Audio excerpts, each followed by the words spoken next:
3 years after my parents got divorced, I ran into my mom at a restaurant. She was having dinner with her daughter. When she saw me, her expression looked a little uncomfortable. Right before she left, she pulled up her phone and opened Venmo. Here, let me send you some money. You and your dad can get yourselves something nice to eat. I pushed her phone back. No thanks, Sarah. It's not like you ever cared much about me or dad before. Her face tightened, and she frowned hard. Why do you have to be as stubborn as your father? If you had stayed with me, you wouldn't be working as a server right now. Tell your dad this. If he admits he was wrong, I'll take you back and give you a good life. I just stared at her coldly and said nothing. Did she not know? My dad had already been dead for 3 years. Sarah Miller looked me up and down, taking in my dirty apron and hands cracked from the cold. She sighed softly. I never should have agreed to let your father take you. It's really been hard on you, hasn't it? If he can't afford to raise you, he should have let go. I shot back coldly. Don't worry about it, Sarah. We're strangers now. Talking like that might give people the wrong idea. Her face darkened. She looked like she wanted to say something else, but fell silent, turning to walk away. I stood there holding my tray, my fingers stiff. A coworker came over. You okay? I shook my head. Another coworker whispered, was that Sarah Miller? From Miller Group? I heard she's completely devoted to her ex-husband. She burned bridges with her whole family for him back in the day. I saw an interview where she said the people she failed the most are her ex-husband and her son. I let out a cold laugh. If she really felt that guilty, why would she have abandoned them? Seeing my disbelief, my coworkers explained. She walked away with nothing for his sake. She gave up custody voluntarily, willing to start from scratch. I heard she built a primary school in a poor mountain area and named it after her son. She's done more than enough. I looked up, my voice expressionless. She pretended to be broke in front of her husband. When she left with nothing, she stuck him with all their debt. He had to donate part of his liver and sell his own blood to pay it off. My dad got a post-op infection and couldn't afford surgery. Meanwhile, she was at an auction buying her new boyfriend a $1 million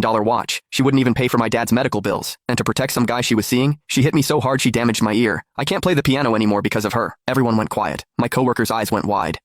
I stayed perfectly calm. Yeah, I'm her son. They shut up immediately. After a moment, one asked, but didn't you just say your dad is already... I didn't answer. Lowering my head to kept working, shutting out the gossip. After my shift, I bought a bunch of white chrysanthemums and a birthday cake. At the cemetery, I set the cake in front of the headstone, where my dad's smiling picture looked back. I crouched down, softly singing, Happy birthday. Happy birthday, Dad, I whispered. I ran into her today. I don't think she knows you're gone yet. The next day, the restaurant was eerily quiet when I showed up. My mom was sitting in the middle of the dining room, an untouched cup of tea in front of her. Her face was dark. The manager wiped sweat off his forehead, forcing a smile. Ms. Miller, we'll definitely look into what happened yesterday and get back to you with an explanation. Before he could finish, her eyes locked onto me, hitting me with a familiar wave of pressure. I walked over, my voice hard. Sarah, what do you want? She looked up, her tone ice cold. Something was wrong with your food yesterday. My daughter got sick on the way home. Her father is very upset. I smiled tightly. So, are you using this as an excuse to come after me? Or do you want to drag me and my dad over to apologize to Caleb like you did 3 years ago? Her expression shifted instantly, as guilt flickered behind her eyes.